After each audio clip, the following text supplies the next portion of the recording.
1절로 31절까지입니다.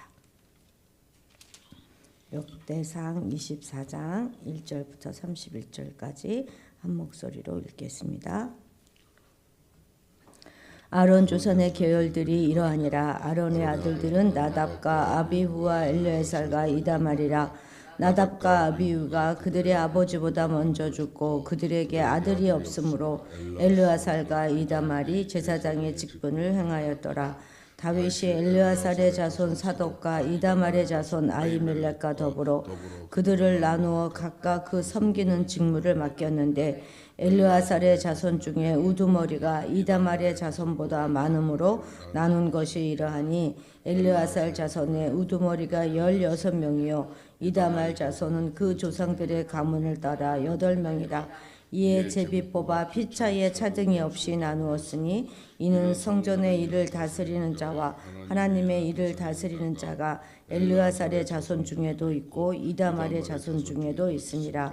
레위 사람 느다넬의 아들 서기관 스마야가 왕과 방백과 제사장 사독과 아비아달의 아들 아히멜렉과 미 제사장과 레위 사람의 우두머리 앞에서 그 이름을 기록하여 엘르아살의 자손 중에서 한 집을 뽑고 이다말의 자손 중에서 한 집을 뽑았으니 첫째로 제비 뽑힌 자는 여호야립이요 둘째는 여다야요 셋째는 하림이요 넷째는 스오림이요 다섯째는 말기야요 여섯째는 미야민이요 일곱째는 학고스요 여덟째는 아비야요 아홉째는 예수야요 열째는 스가냐요 열한째는 엘리야십이요 열두째는 야김이요 열셋째는 훗바요 열넷째는 예세브압이요 열다섯째는 빌가요 열여섯째는 임멜이요 열일곱째는 헤실이요 열여덟째는 핫비세스요 열아홉째는 부다히아요 스물째는 예헤스겔이요 스물한째는 야긴이요 스물둘째는 가물이요 스물셋째는 들라야요 스물넷째는 마아시아라.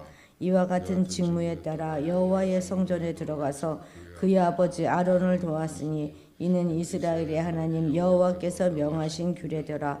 레위산 중에 남은 자는 이러하니 아므람의 아들 중에는 수바엘이요 수바엘의 아들 중에는 예드야며 르아바에게 이르러는 그의 아들 중에 우두머리 이시야요 이스알의 아들 중에는 슬로못이요 슬로못의 아들 중에는 야하시요 헬보론의 아들들은 장자 여리야와 둘째 아마랴와 셋째 야하시엘과 넷째 여가무함이요 우시엘의 아들들은 미가요 미가의 아들들 중에는 사밀이요 미가의 아우는 이시야라. 이시야의 아들 중에는 스가랴이며 무라리의 아들들은 마홀리와 무시요 야하시야의 아들들은 분노이니 무라리의 자손 야하시야에게서 난 자는 분노와 소압과 삭굴과 이분이요 마홀리의 아들 중에는 엘르아살이니 엘르아살은 아들이 없으며 기스에게 이르러는 그의 아들 여라무엘이요 무시의 아들들은 마홀리와 예델과 여리못이니 이는 다 그 조상의 가문에 따라 기록한 레위 자손이라.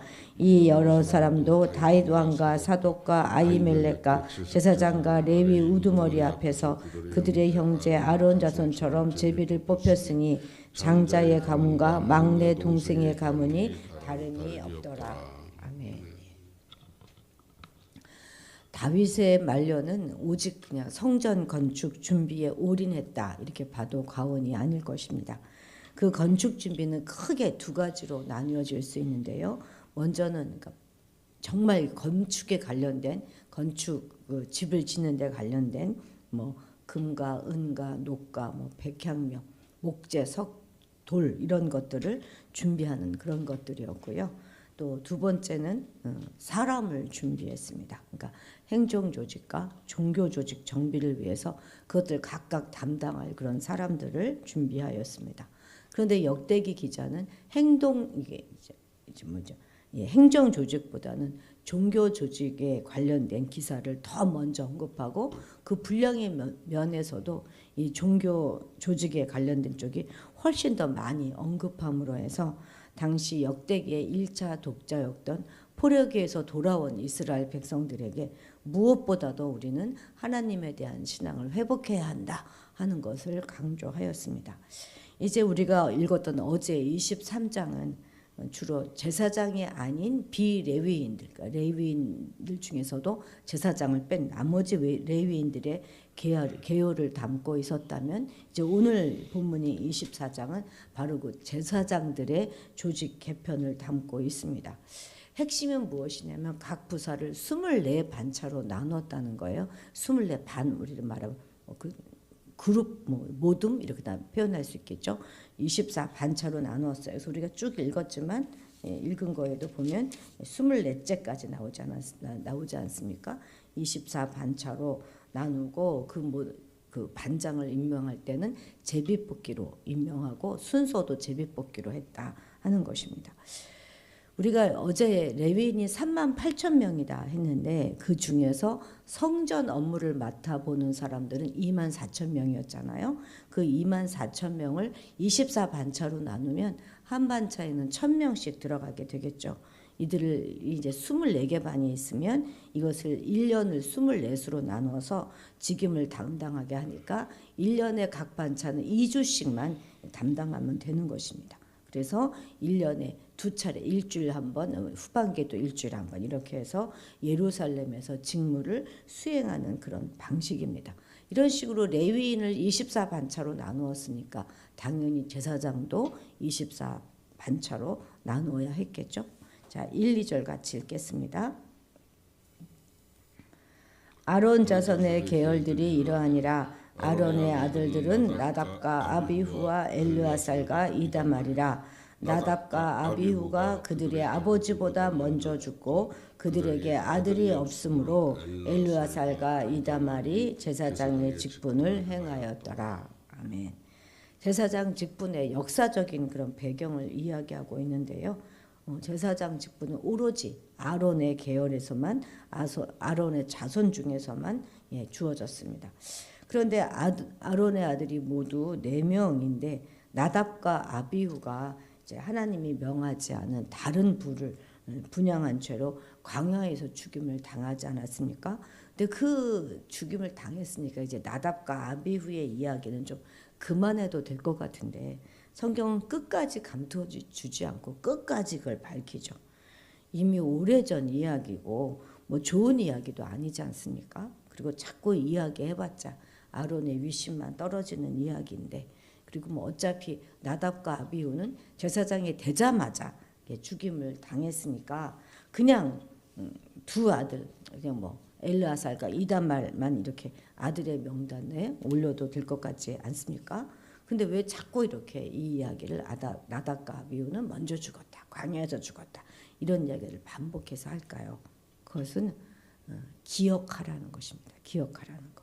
방자의 행함으로 하나님의 거룩하심을 침해하는 중대한 범죄를 저지르지 않도록 주의하라, 이렇게 경고하고 있는 것이죠. 나답과 아비아가 왜 죽임을 당했는지 아시죠? 바로 그들이 성소에서 분향을 하면서 하나님께서 명하지 않는 다른 불을 담아서 분향을 하였기 때문입니다.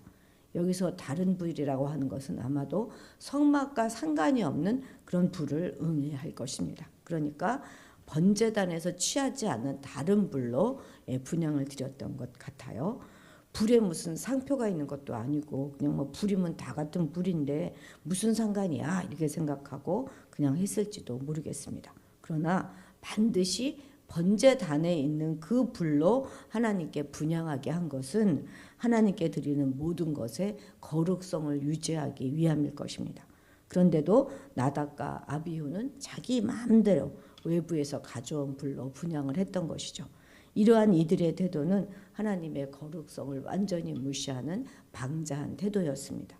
그래서 결국 이들은 하나님의 심판을 받아서 죽음에 이르게 된 것이죠. 그렇습니다. 하나님을 섬기는 것은요, 전적으로 하나님의 방법대로 해야 하는 것입니다. 하나님을 바르게 섬기기 위해서는 하나님의 방법, 하나님이 지시한 그대로 따라야만 하는 것이죠. 우리가 일반 세속 종교에서는 그들의 신을 섬길 때 인간이 고아낸 방법, 인간이 정한 그 규례에 따라서 섬깁니다. 그러나 여호와 종교는 절대적으로 하나님의 계시에 의존해서 예배를 드리죠. 그런데 안타깝게도 오늘날 교회 안에는 인간의 편리를 위한다는 그런 명목으로 더 뭐 어떻게 해본다는 그런 명목으로 하나님이 명하시지 않는 방법, 인간에 의해서 고안된 그런 방법으로 하나님을 섬기려고 하는 그런 움직임이 끊임없이 일어납니다. 한동안은 뭐 열린 예배다 뭐 이렇게 해서 드리는 것도 굉장히 유행했었습니다. 또 종교 통합이라는 이유로 이상한 일을 막 예배 가운데 행하기도 하죠. 막 살풀이 춤을 추기도 하고 막 그럽니다. 우리는 이런 시도가 하나님의 심판을 부르는 매우 위험한 짓이라는 것을 알아야 하겠습니다. 하나님의 말씀을 떠난 행위는 그 무엇이라 하든지 하나님을 기쁘시게 할 수가 없습니다. 오히려 하나님의 심판을 자초하는 그런 일이 될 것입니다. 우리는 이 사실을 깊이 명심하여서 우리가 하나님을 섬기든지 또 무엇을 하든지 오직 하나님의 방법으로 해야 한다 하는 것을 명심해야 하겠습니다. 5절 같이 읽겠습니다. 이에 제비 뽑아 피차에 차등이 없이 나누었으니 이는 성전의 일을 다스리는 자와 하나님의 일을 다스리는 자가 엘르아살의 자손 중에도 있고 이다말의 자손 중에도 있습니다. 아멘. 먼저 그 앞에 4절을 보면 엘르아살 자손 중에는 그 반장, 지도자급이 16명이 있죠. 그리고 이다말의 자손 중에는 8명이 있었다 이렇게 말합니다. 그러니까 엘르아살은 16개 반열, 그러니까 이다말 자손은 8반열을 이제 맡았다는 것인데요. 아마도 엘르아살 자손이 훨씬 더 번창했던 것 같습니다. 그런데 이들은 모두 자손 간에 제비를 뽑아서 차등 없이 반열을 나누었어요.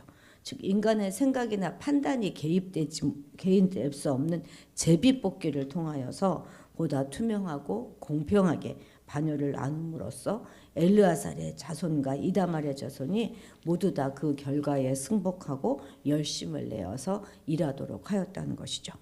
이처럼 하나님의 일은 투명하고 공평하게 이루어져야 합니다. 그래야만 모두가 긍정하고 기쁨으로 열심을 내서 일할 수 있는 것이죠. 교회 일이라고 해서 무조건 은혜로 해야 한다 이렇게 생각하고 대강대강 일을 처리하다가 보면 결국 공평성을 잃어버리게 되고 그것은 곧 불평과 원망을 불러일으키게 되어서 마침내는 하나님의 영광을 가리는 그런 결과를 초래하게 될 것입니다. 그런데 우리는 여기서 공평과 평등의 문제를 조금 생각해 봐야 하겠습니다. 우리 하나님은 공평의 하나님이십니까? 아니면 평등의 하나님이십니까? 공평과 평등이 뭐가 다르죠? 같은 말 아닐까요? 쉽게 예를 들어보면은요. 음식을 먹을 때 이게 아들 삼형제에게 똑같이 나누어 주는 것은 평등입니다. 이후 여하를 막론하고 똑같이 나누어 줘야 분쟁이 안 생긴다 생각하고 똑같이 나누어 주는 것이죠. 그런데 사실은요. 큰형을 좀 더 주고 막내는 덜 주는 게 공평입니다. 그런데 우리는 이 개념을 잘못 이해해서 평등하게 한다고 똑같이 나누어 주다 보니까 막내가 대부분 살이 찌게 되는 경우가 많은 것이죠. 하나님은 무턱대고 일방적으로 똑같이 나누어 주시는 분이 아니십니다. 일한 만큼 또 필요한 만큼 나누어 주십니다. 남자와 여자가 무조건 평등하게 대하는 거 그거 옳지 않습니다. 남자와 여자는 엄연히 신체의 구조가 다르고 할 수 있는 일의 종류도 다르지 않습니까? 생각하는 방식도 완전히 다르죠. 물론 교회 일일수록 더욱 철저한 원칙을 적용하여서 투명하고 공평하게 이루어져야 되겠지만 그것은 획일적인 평등이 아니라 공평의 원칙이 잘 적용돼야 되는 것이라는 사실 또한 우리가 알아야 하겠습니다. 특히 교회 안에서는 연로한 분이시라든가 또는 어린아이들이라든가 또는 새신자들 특별히 배려받아야 되는 그런 사람들이죠. 또한 은혜로라는 말로 위장된 무원칙적이고 또 비합리적인 방법을 따르려고 해서도 안 되겠습니다. 19절 같이 읽겠습니다. 이와 같은 직무에 따라 여호와의 성전에 들어가서 그의 아버지 아론을 도왔으니 이는 이스라엘의 하나님 여호와께서 명하신 규례더라. 예. 그렇죠. 그러니까 제사장들이 24반열에 따라서 성전에 들어가서 제사장 그 직분을 감당하는 이런 제도는 제사장들로 하여금 자신들의 직분을 더욱 충실히 잘 준비해서 감당할 수 있도록 그렇게 했을 것입니다. 왜냐하면 제사장들은 자기 직분을 감당하기 위해서는 다른 24반열들이 다 하기를 기다려야만 했잖아요. 그 기다리는 동안에 더욱 잘 준비했게 할 수 있었던 것이죠. 즉 이 24반열 제도는 제사장들에게 제사장의 직분을 감당하기 위해서 성전에 들어가는 일을 그냥 늘상 그냥 판에 박힌 대로 이렇게 하는 것이 아니라 한 6개월 만에 한 일주일하고 막 이렇게 하니까 새롭게 느껴지는 특별한 일이 되도록 하여서 늘 제사장이 특별한 마음 자세를 가지고 평소보다 훨씬 구별된 삶을 살면서 그 직분의 날을 준비할 수 있었던 것이죠. 바로 이것이 다윗을 통해서 이스라엘 제사장들에게 24반열의 제도를 지키게 하신 중대한 이유인 것입니다. 하나님께서는 오늘 우리에게도 당신께 드리는 예배가 언제나 준비된 중에 드려지기를 원하십니다. 아무런 준비 없이 습관적으로 드리는 그런 예배는 하나님께서 결코 기뻐하지 않으시죠. 우리가 준비되지 않는 중에 예배를 드린다면 그 예배는 하나님께서 받으실 만한 그런 거룩한 예배가 되기 어렵습니다. 왜냐하면 우리들은 대부분의 시간을 성결한 마음으로 거룩하게 살아가기보다는 솔직하게 우리가 얘기해 보면 죄악된 마음으로 불의하게 살아가는 경우가 훨씬 더 많지 않습니까? 그래서 준비되지 않은 중에 하나님 앞에 예배를 드리게 된다면 우리는 죄악된 마음으로 하나님 앞에 서게 될 수밖에 없는 것이죠. 그러나 하나님께서는 절대로 이러한 예배는 참된 예배로 인정하지 않으십니다. 우리는 언제나 하나님 앞에 준비된 중에 예배 드리기에 힘써야 하겠습니다. 자주 드리는 예배라 해서 습관적으로 타성에 젖어서 드리지 말고 우리 삶의 매 순간을 예배를 준비하는 마음으로 살다가 또 준비된 모습으로 예배에 임할 수 있는 그런 자들이 되어야 하겠습니다. 하나님께서는 바로 이렇게 예배하는 자, 신령과 진정으로 예배하는 자를 찾고 계신다는 사실을 오늘 다시 한번 기억해야 하겠습니다. 기도하시겠습니다. 존귀하신 하나님 아버지, 우리가 입으로는 하나님을 사랑한다고 늘 고백하면서 내 마음대로, 내 방법대로, 내 편리대로 하나님 앞에 나아가고 있는 것은 아닌가 돌아보게 하옵소서. 공평하신 하나님께서 우리에게 주신 모든 것들은 공평한 것임을 받아들이고 다른 사람과 비교하여 원망과 불평으로 살아가는 것이 아니라 우리도 이웃과 가족들에게 공평의 원칙으로 대하는 그런 자들이 되게 도와주옵소서. 습관과 타성에 젖어서 어떤 긴장감도 기대감도 없이 드리는 예배가 아니라 신령과 진정으로 준비하여 예배하게 하셔서 성전이 성전되고 우리 예배가 예배되게 하는 그런 예배자가 우리 모두 되게 도와주옵소서. 감사드리며 예수님의 이름으로 기도드렸습니다.